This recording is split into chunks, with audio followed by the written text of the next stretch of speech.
Hello my dear friends, ఈరోజు మన orange ఆర్మీకి సంబంధించిన ఫుల్ స్క్వాడ్ గురించి అనాలిసిస్ చేద్దాం. అలాగే ప్రాబబుల్ లెవెన్లో ప్లేస్ ఎవరికి దొరుకుతుంది, అలాగే ఈ ప్రాబబుల్ లెవెన్లో ఎవరైనా ఫెయిల్ అయినట్లయితే స్క్వాడ్లో ఆ రీప్లేస్ చేసే ప్లేయర్స్ ఉన్నారా లేదా మనం చూసేద్దాం. ముందుగా స్క్వాడ్ ఎలా ఉందో ఒకసారి చూద్దాం. ఈ స్క్వాడ్ని చూసినట్లయితే బ్యాటింగ్ పరంగా బాగానే ఉంది, కానీ బౌలింగ్ అండ్ ఆల్రౌండర్ విభాగంలో ఆకర్షణీయమైన ప్లేయర్స్ అయితే లేరనే చెప్పుకోవాలి. ఆల్రౌండర్ విభాగంలో చూసుకున్నట్లయితే Liam Livingstone and Kamindu Mendis తప్ప మంచి ఆకట్టుకునే ఆల్రౌండర్ లేరనే చెప్పుకోవాలి. అలాగే ప్యాట్ కమిన్స్ విషయానికి వస్తే బౌలింగ్ ఆల్రౌండర్ అనే చెప్పుకోవాలి, ఎందుకంటే బ్యాటింగ్లో అప్పుడప్పుడు మాత్రమే రన్స్ చేయగలడు. సో ఓవరాల్గా ఆల్రౌండర్స్ తక్కువగా ఉన్నారనే చెప్పుకోవాలి. ఆ ఉన్న తక్కువ మంచి ఆల్రౌండర్స్లో ఎవరైనా ఫెయిల్ అయితే రీప్లేస్ చేసే మంచి ఆల్రౌండర్స్ కూడా ఈ స్క్వాడ్లో లేరనే చెప్పుకోవాలి. ఇంకా బౌలింగ్ విషయానికి వస్తే బౌలింగ్లో కూడా పెద్దగా ఆకర్షణీయమైన బౌలర్స్ అయితే ఎవరూ లేరు. ఈ స్క్వాడ్లో regular wicket takers and economy bowlers అయితే ఎవరూ కనబడట్లేదు.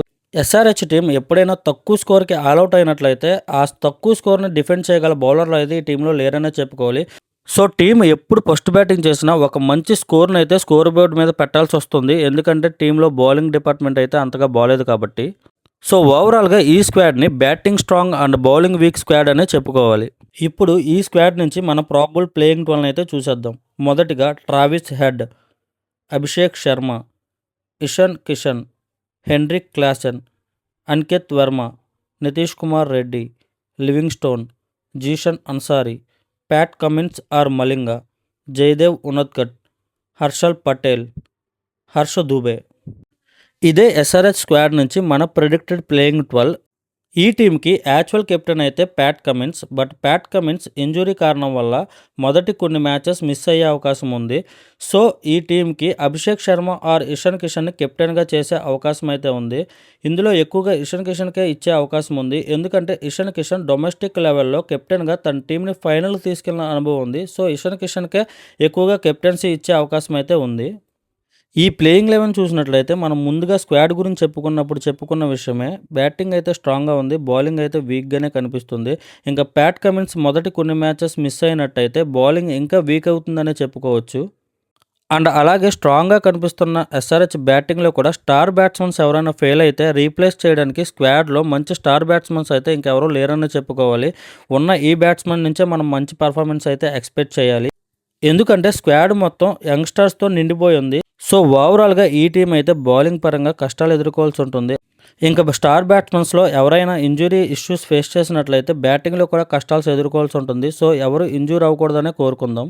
సో ఉన్న ఆల్రౌండర్లు కూడా బ్యాటింగ్ ఆల్రౌండర్లోనే చెప్పుకోవాలి. ఇది ప్రాబబుల్ ప్లేయింగ్ 12కి సంబంధించిన విశేషాలు. అలాగే ఒకసారి మనం స్క్వాడ్ని మళ్ళీ చూసినట్లయితే స్క్వాడ్లో ఆల్రౌండర్స్ అండ్ బౌలర్స్ విభాగానికి వస్తే డొమెస్టిక్ ప్లేయర్సే కనిపిస్తున్నారు. మేబీ ఫ్యూచర్ కోసం ఈ డొమెస్టిక్ ప్లేయర్ని బ్యాకప్ చేసుకొని ఉండొచ్చు. ఇప్పుడు మనం ఎస్ఆర్హెచ్ రిలీజ్ చేసిన ప్లేయర్ లిస్ట్ అయితే చూసుకుందాం. ఈ లిస్ట్లో మహమ్మద్ షమీ మినహాయించి ఎవరు కూడా స్టార్ పర్ఫార్మర్స్ అయితే కాదు. సో ఎస్ఆర్హెచ్ రిలీజ్ చేసిన ప్లేయర్స్ విషయంలో బాగానే థింక్ చేసిందని చెప్పుకోవాలి. అలాగే మహమ్మద్ షమీని స్క్వాడ్లో ఉంచుకున్నట్లయితే బౌలింగ్ డిపార్ట్మెంట్ కొంచెం స్ట్రాంగ్ అయ్యేదని నా ఫీలింగ్, ఎందుకంటే ఈ స్క్వాడ్లో ఎక్కువగా యంగ్స్టర్సే మనకు కనిపిస్తున్నారు. సో యంగ్స్టర్స్కి ఇలాంటి సీనియర్ బౌలర్ ఉంటే తన ఎక్స్పీరియన్స్ వాళ్ళకి ఎంతగానో యూజ్ అయ్యేది. సో ఓవరాల్గా రిలీజ్ చేసిన ప్లేయర్స్ విషయంలో ఎస్ఆర్హెచ్ థింకింగ్ బాగానే ఉందని చెప్పుకోవాలి, ఒక్క మహమ్మద్ షమీని మినహాయించి. నెక్స్ట్ మనం ఈ ఇయర్ స్క్వాడ్లో యాడ్ అయిన ప్లేయర్ లిస్ట్ చూసేద్దాం. ఇందులో ముఖ్యంగా మనం 3 ప్లేయర్స్ గురించి అయితే మాట్లాడుకోవాలి. మొదటగా Liam Livingstone, next Salil Arora and Jack Edwards. Liam Livingstone అయితే మంచి బై అనే చెప్పుకోవాలి. బ్యాటింగ్ అండ్ బౌలింగ్లో 2 విధాలుగా లివింగ్స్టన్ అయితే యూజ్ అవుతాడు. అలాగే సలీల్ అరోరా కూడా డొమెస్టిక్లో మంచి బ్యాటింగ్ పర్ఫార్మెన్స్ అయితే కనబరిచాడు.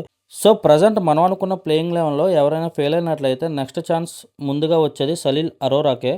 సో ఈ ఇయర్ ఈ యంగ్స్టర్ బ్యాటింగ్ అయితే మనం చూడగలుగుతాం. అలాగే జాక్ ఎడ్వర్డ్స్ విషయానికి వస్తే ఇతను ఒక మంచి ఆస్ట్రేలియన్ ఆల్రౌండర్, బట్ మన పిచ్ కండిషన్స్ ఇతనికి ఎలా సూట్ అవుతాయో మనం చూడాలి. ఇంకా రిమైనింగ్ ప్లేయర్స్ అందరూ డొమెస్టిక్ ప్లేయర్సే. సో ప్రస్తుతానికి ఈ 3 ప్లేయర్స్ మాత్రమే ఇంపార్టెంట్ అండ్ యూజ్ఫుల్ బై అని చెప్పుకోవాలి. సో ఫైనల్గా ఎస్ఆర్హెచ్ స్క్వాడ్ అండ్ ప్రాబబుల్ 11కి సంబంధించిన విషయం అయితే ఇది. మరి మీకేమనిపిస్తుందో ఈ స్క్వాడ్ అండ్ ప్రాబబుల్ 11 గురించి కమెంట్ చేసేయండి. Signing off Nani rains.